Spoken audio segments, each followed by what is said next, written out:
Hello and welcome to another episode of Future Learners. I'm your host, Brett Campbell, Chairman and CEO of Euka Future Learning, and I am joined by my wonderful co-host, the founder and head of education, Ellen Brown. How are you today, Ellen? I'm great. Ready to get into it, Brett. Excellent. So please tell me, I have no idea what we're going to be talking about today, so I'm excited about this. You said to me that you've got the topic of choice and I don't need to prepare for it. So I'm very, very intrigued as to what we're going to be talking about. I think you're prepared for it already, Brett. We want to talk. Are we talking about me? Because I think that's the only thing I might be prepared for. No, we're not. No, we're talking about how to set our young ones up for success. So we're talking about preschoolers, and we don't often hear about homeschooling preschoolers. What does that look like? And can you homeschool preschoolers even if you're planning on sending them off to mainstream school? And that'll be a really good thing to have a talk about, what it means to be setting our kids up for success in their learning journey. Okay, well, this will be good because I can talk to it from a parent perspective here, and I could play again the parent side of it. Obviously, as we know, Ayla's 3. So, she's a little way away from what you'd call the standard school age. But again, that's creeping up pretty closely, pretty quickly as well. So, and it's interesting because obviously, with the company that we have and the what we do and the role in which I have as well is, whenever I speak to someone who doesn't necessarily know me per se, and even people who do know me, they're always asking the question of, are you going to homeschool Ayla? And that's a very interesting one. So absolutely looking forward to talking about this. So where are we going to start? All right. Well, I'm happy to lead the conversation. I've got a couple of points for us to go through and talk through, and your insight being that you're right in the midst of it now. And it's funny how the brain works, now that my youngest is nearly 16, I have all these fluffy, wonderful memories of what it's like when they're little, and I love thinking about how we'd set up this and that, and the reality is very different when you're in it, and I think that's why it's going to be really valuable. So let's start with talking about the fact that, at home when you're a parent, you've got a heap of toys. Let's look at this from a parent's point of view. The people who are listening are people who are really wanting to make sure that their child is set up for success. So the first place to look is at home, and toys are cheap these days, and kids have a birthday and they're given loads of toys. Even if you try and limit it yourself as a parent, there's always friends and family that are loading you with toys. So how would you suggest that parents can look at their home environment and the kind of toys and equipment and things that their kids are exposed to or have time with? How can you make that an area that you can be more successful? Because honestly, the more the merrier is not necessarily the case when it comes to toys. Yeah, well, I learned that when it comes to clothing. So I've got a friend, real close friend of ours now. They're about to have a baby in like 2 weeks.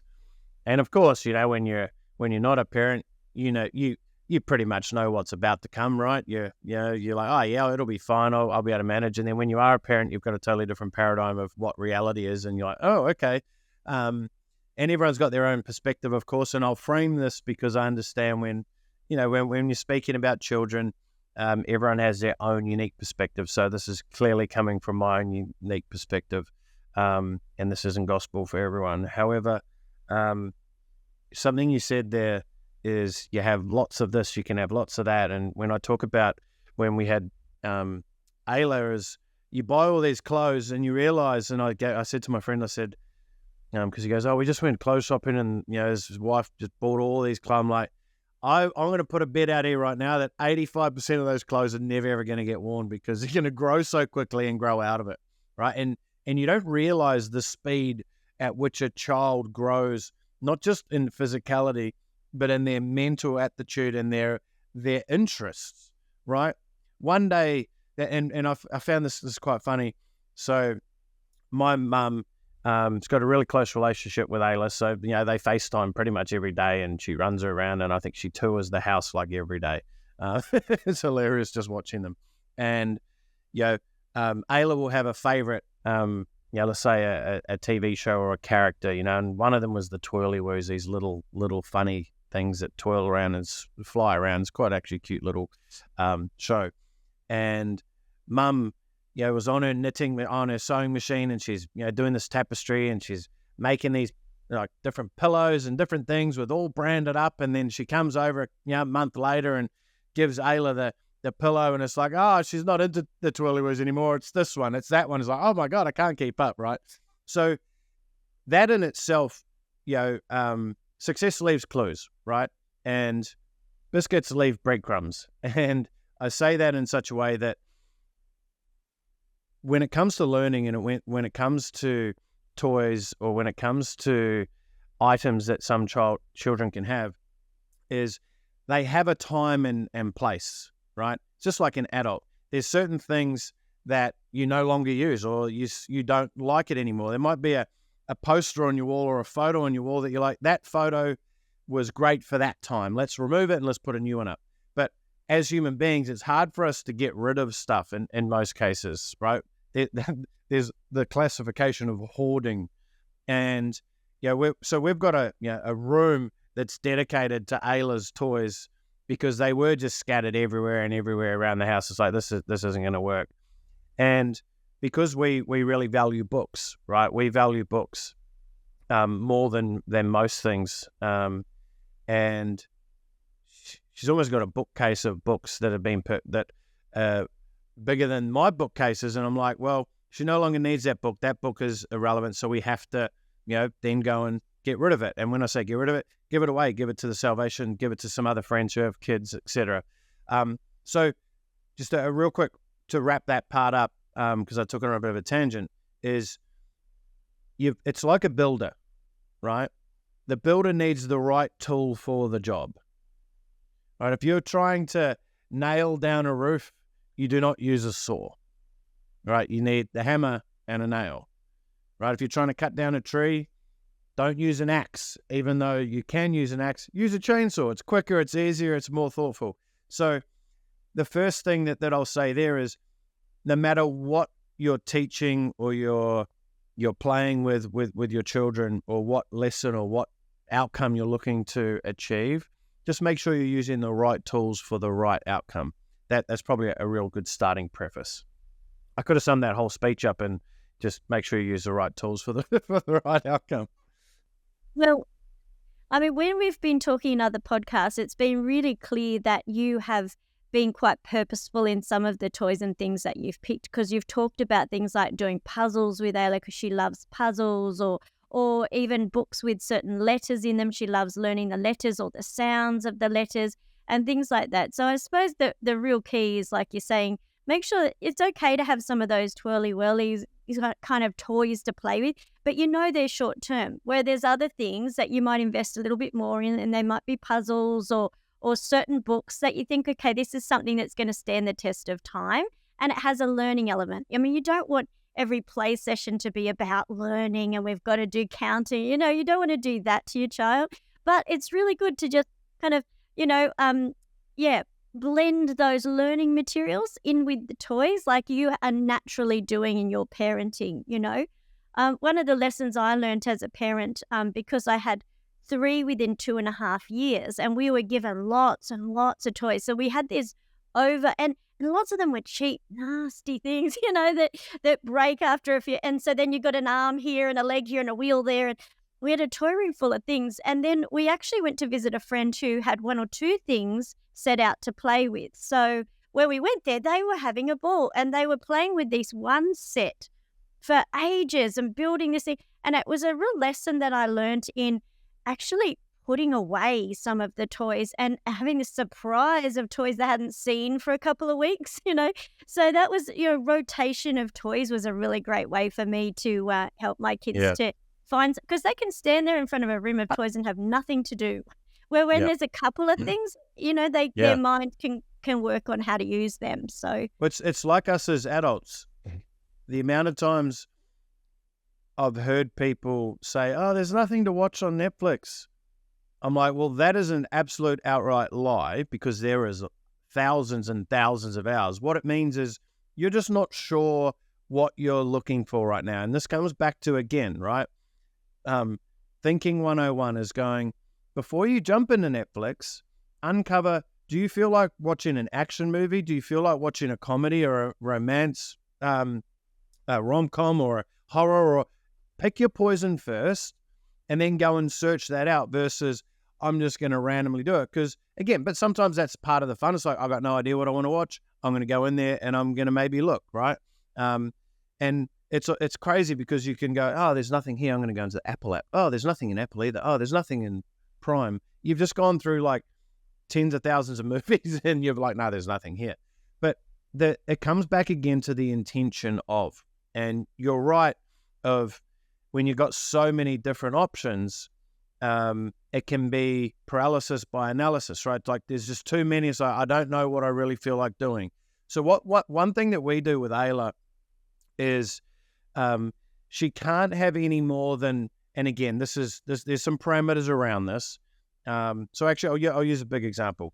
So two of the bigger toys, we'll call it, is, right, so we got a couple of boxes of Lego. So we love building Lego together. The amount of times I've had to build a tower for her, the same tower that I build every time, she loves it, right? And that's something that we do together, and we talk about the pieces, and I'll always try and fuse in, how many pieces, like circles are on that one, how many this and that, and what connects here. Because again, you can learn and have fun while you're doing it. It's not that trying to enforce too much of it in, but she's learning extremely quickly because we're doing everything as learning. Like when we go walking in the rainforest, we're making it learning. Like learning is everywhere. Learning isn't just sitting with a textbook, as you absolutely know there. But one of the main things is, so we've got Lego, and then she's got another big bag of this baby Bjorn, like a little baby with lots of clothes. Like, I mean, more clothes than I'd have in my closet to change, to be fair. And we got that from her, her auntie gave her that. But the rule is she can't have both of them out at once. So she'll tip the Lego on the floor, and then she might want to go over and tip the baby Bjorn out, and that basically covers the entire floor. And we're like, well, wait on a minute. Before we do, we have to put one away and we have to play with the other. So again, we're teaching cleaning up as you're going, because I think that's the biggest things you want to teach. And again, from my own perspective, with young children, is teach them the basics of manners and how to operate in society. Like we took Ayla, and again, now sound like a father who's just, talking about his daughter and how good she is, because she is actually, and I truly believe that. But and every parent generally does. But when you can take your child to a place where there's dozens of adults and she's the only child, and 99% of people there, genuinely say, wow, she's a great kid, she's amazing, she's fun, she's this, and they want her around, versus you don't want to have your child become that child that no one wants to have around, because it's sad to start with. We've actually had to separate from a particular friendship due to just their child can't be around Ayla because he hits and does and is just not unfortunately just not a nice child to be around. Now I'll digress a little bit there, but the point is, there's lessons everywhere, and you don't need lots of, we don't have lots of expensive toys either. It's like, you don't need it. I thought at the start, I'm going to buy this, I'm going to get this. And you'll quickly find that the toys they enjoy the most is generally the toilet rolls or the or the empty shoe boxes that you have, and they want to play with that. And it's like, oh, okay. Like this weekend, we got the tents out and the tunnels, and we were just playing forts, because she's back in this mode of she wants to build cubby houses and hide in them, and then we bring all her toys in there and we have cup of tea parties, right? So one thing that I will say that's becoming quite pronounced now is, and this is something I'd love to get your sort of thoughts on, is make believe. Like, how much pretend do you play, right? So we're inside, and we've got a couple of little tents with tunnels going to it. I'll put blankets over it. And literally on Saturday, we must have played for about 2 hours. It's raining outside. Let's get in under the tent to not get wet. And you let the child's brain just play and fantasize about these things. I want to ask you, how much, as your child sort of, evolving and growing, where do you toe the line around the pretend? Let's play pretend. And what do you see the value of pretend play being for a child? Oh my goodness, it is absolutely one of the most valuable parts of childhood. And there certainly isn't a limit that you put on where you should only have 1 hour or 2 hours. It's all child-led. So, there's so much research on how important play is. And in a lot of cases, a lot of people believe that we stop that play time of kids' life too early in Australia. In a place like Finland, they're not even looking at starting to read until 7 years old. They're not even going to formal lessons until years later. And, obviously I've had 4 boys and 1 girl. So I'm only speaking from my own experience, but I have found boys to be needing to play for a lot longer in their span before they're actually ready. Even as a teacher, I'd often find the kids that were struggling with behavior or struggling to pick up academically, in my experience, with predominantly boys who I felt should have been out in the sandpit rather than trying to sit quietly in class because they just weren't ready yet. So no, there's no limit to the amount of benefit that play has in a child's life. It's the way they work out the world around them and understand relationships and understand consequence, and everything happens in that play session with kids. It's wonderful. Yeah. Yeah. Now I've got a question for you. Okay. You got a question for me. No, okay. you go. All right. So now I know you're really good at this, but if a parent was coming to you and saying to you, how would you encourage early literacy and numeracy? How do you encourage that with Ayla? So how, learning about letters, learning about numbers, it seems to be coming quite naturally to you. If it wasn't something that was natural, if you've got a little one that's just starting on that, how do you begin that kind of encouragement? Yeah, I think it firstly comes down to you as the parent really drawing a line in the sand and establishing that you want to actively be able to play a participating role in the development of your child. I think that's the first and foremost. It comes naturally to me only because I ingrain it in my intention and my decision-making that I just know by way of knowledge and understanding and learning things that, and by way of repetition, that's another big thing as well, is, I learned the hard way with one of our dogs because, and actually it's interesting growing up. So, we had Labradors and Golden Retrievers, which generally, are great dogs that listen, and if you train them, they're very trainable, right? And I thought you could run a half an hour session with your dog and they should be fully equipped and understand everything that you tell them to do, and they just don't listen. So what I found early on is lots of times when things didn't work for me was because I didn't give it a second or a third or a fourth try. Okay. So I have, I guess you could say, over the years developed an understanding of, I have to tell you more than once, more than twice, more than 5, even down to the point where on the weekend, so we went to a friend's house, and again, this is a super small thing and not a big thing, but my mate, he's got a 2.5-year-old daughter, and took Ayla over there, and Ayla was like, he said blah, blah, blah, he, like he was referring to her as he, right? Now, it's not a deal breaker.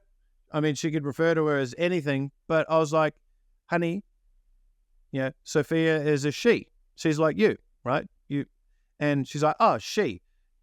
2 minutes later, he. And I'm like, baby, Ayla, Sophia is a she. I think I reminded maybe 15 times. Now, most people are going, just let it go, it's fine. But then she got home, and she, Ayla and me got home, and we talked to mum, and she said she was referring to Sophia as a she. But that wouldn't have happened if I hadn't have repetitively go, this is a learning moment. So this is how I look at things, right? is this a learning moment where I can shed a little bit of light that can help the context? Because you got to remember, children, and this blew my mind, watching Ayla sort of evolve and grow and watching her just develop.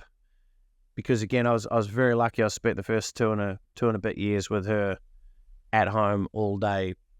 She was my she was the job of the day, the task of the day. You know what I mean? Like the project, so to speak. And I wanted to just really immerse myself in watching the development of a child, because it just always, I'm like, how does a child pick these things up so quickly and easily? And you can see, like, there's just, sometimes they only need to see it once or hear it once, but you might have to tell them 35 times, right, for something different. So it's very unique in that aspect. So the first thing, back to your question though, that I think is very important, is you have to want to, because if it feels like a chore to you to help set the intentions on development for your child, it's just going to be hard for you. And I would then, if that is the case, and you're like, I really want to, but I just find it really hard. Well, you mustn't want it that deeply, because if you did, like, you would do it. Like you would force yourself into action, right? Like if I said to you, I'm going to give you $1 billion at the end of the year, if you set your intentions and you help your child develop and be there, more than you might naturally do, I guarantee you'll do what you need to do, right? So there's always a way. But I also understand as well, as if it doesn't come natural, you have to find the click that allows you to see that. So because I do think so far forward, and I do think quite deeply, I probably have a personal unfair advantage of seeing consequences of certain things. So Emily said something a few months ago, Ayla picked it up, and Ayla still says it today. It's like and she might have said it only a couple of times. I'm just like, this is how cautious we need to be around our children, what we're exposing them to, what we're saying.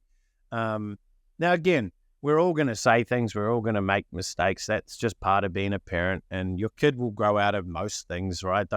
You accidentally drop an F-bomb, that was the funniest, because we're very conscious around, swearing, of course, around Ayla.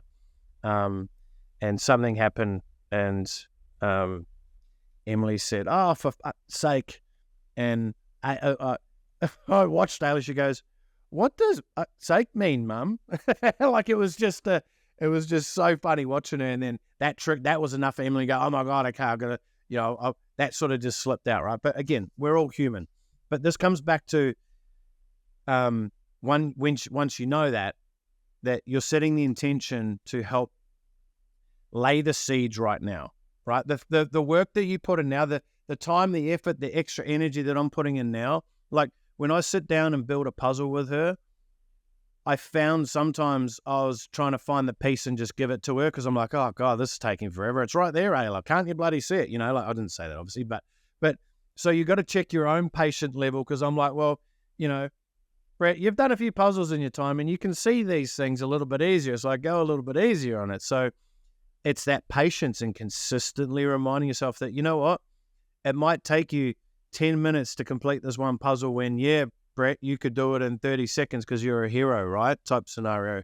So once you understand that you're planting the seeds for future development and growth of your child, I think for me personally, that's the most important part of it, because it's not about, am I teaching my child how to do a puzzle?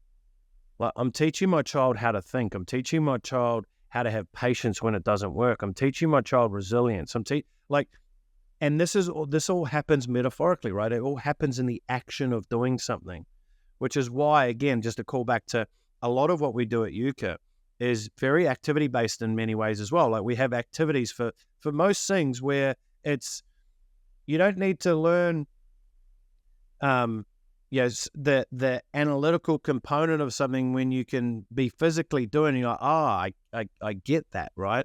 You can learn indirectly. Like a lot of the most powerful lessons I've ever learned in my entire life have happened from indirect situational events that have occurred. I'm like, oh, okay, I see that. It wasn't someone telling me that, hey, you shouldn't do this. It was, I did it, and then I seen the impact of that, and I'm like, wow, I shouldn't. That is not what I want to do, right? So long answer to your question, but hopefully I touched you it did. there. You actually touched on a few different things, like that developing communication skills, talking and listening, encouraging questions and curiosity. They're just part of what you're doing in your everyday, setting her up for success. And it doesn't make any difference whether the time comes where mainstream school works for her or she's homeschooling. And that was an interesting one when you said that, because obviously I'm in the same boat. People have always said, oh, so are you homeschooling? And, for most of the kids that worked out, but not for everyone. So even having some time at mainstream school, my daughter has really enjoyed that in high school. And so, being able to think to yourself, it's not just there's not one size fits all, and one thing doesn't have to be forever. You just have to go with what works best for your family and your kids at that time. But the other thing I was going to ask you about was how you might look at teaching or building independence and responsibility for little ones, because that's going to be a big deal whether they go to mainstream school or they're homeschooling. What would you say to that? What's some things you might do in that department? Yeah, so the independence, there's independence of play, and that grows over time, obviously. You in the 1.5, 2 years old, you're like, oh my gosh, this child is going to be on my hip every second of the day because they can't independently do anything by themselves. And I actually found that, so one of the most favorite things that me and Ayla do pretty much every single day is we'll have a spa. So we've got a nice hot spa. She loves the water. She'd stay in it all day if she could.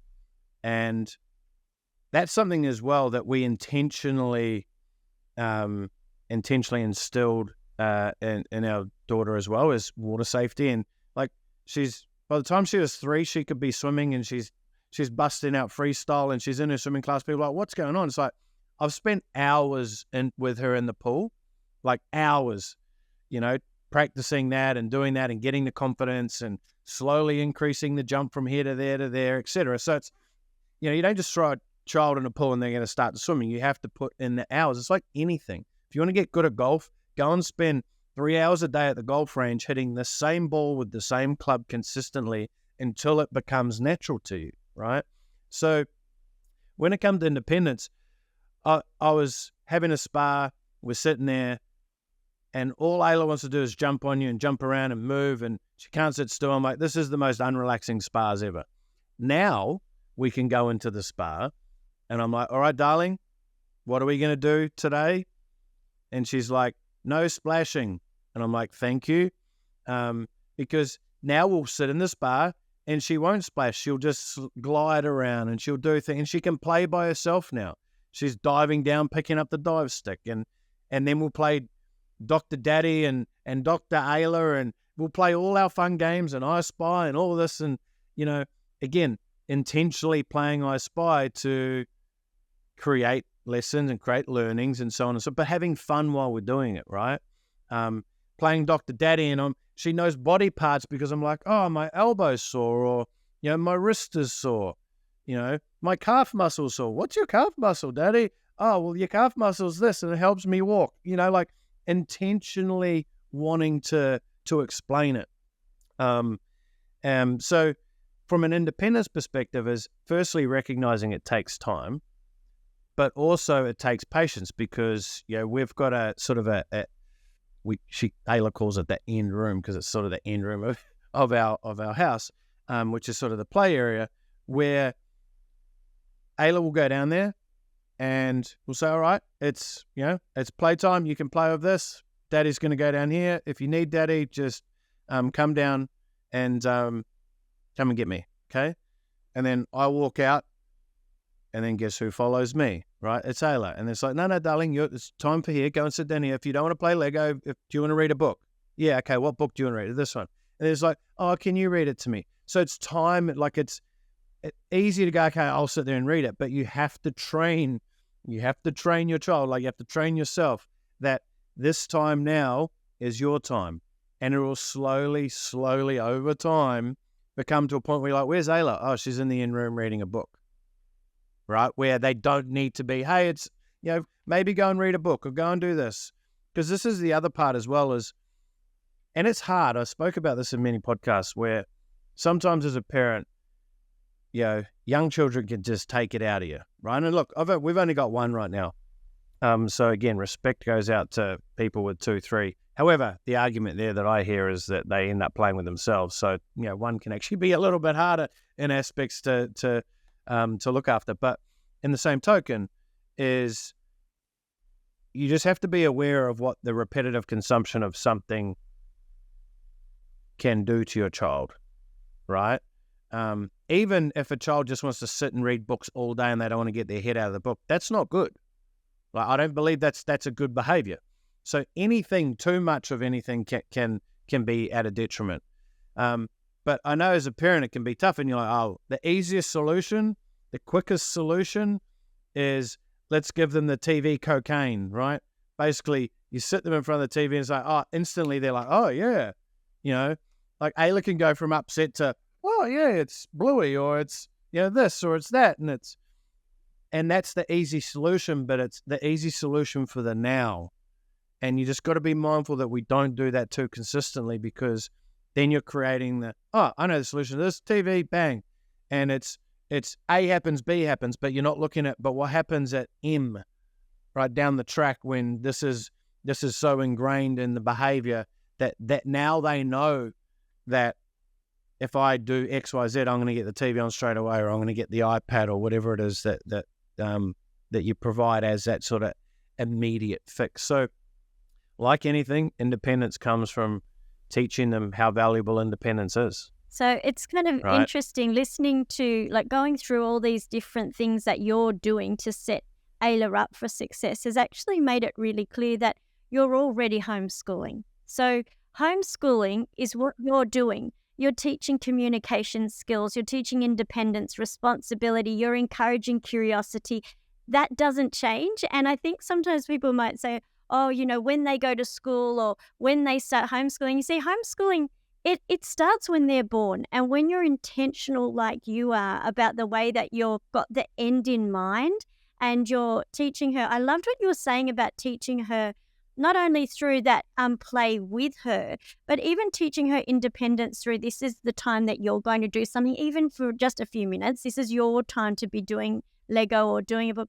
That is so valuable, because parents often forget that that's a learnt skill as well. Being able to be happily independent with your own self and doing something yourself is something that kids often don't get taught. So, to be purposeful about that and increasing it slowly, and your expectation is real, that homeschooling is something you've already started. And the only difference between what you're doing now and what homeschooling would be is that some of the topics that you're doing when you're questioning your activities and your toys and your time, that's the only thing that would change, some of those topics. And so for parents that are thinking, oh no, homeschooling seems so daunting, yet you're already quite actively involved in your children's life, you could actually take that, look at that step quite peacefully and say, well, it's really just changing the topics and adding a few extra topics to what we're already doing at home. And that's what I've been doing for all these years. It's exactly what you're doing now with Ayla.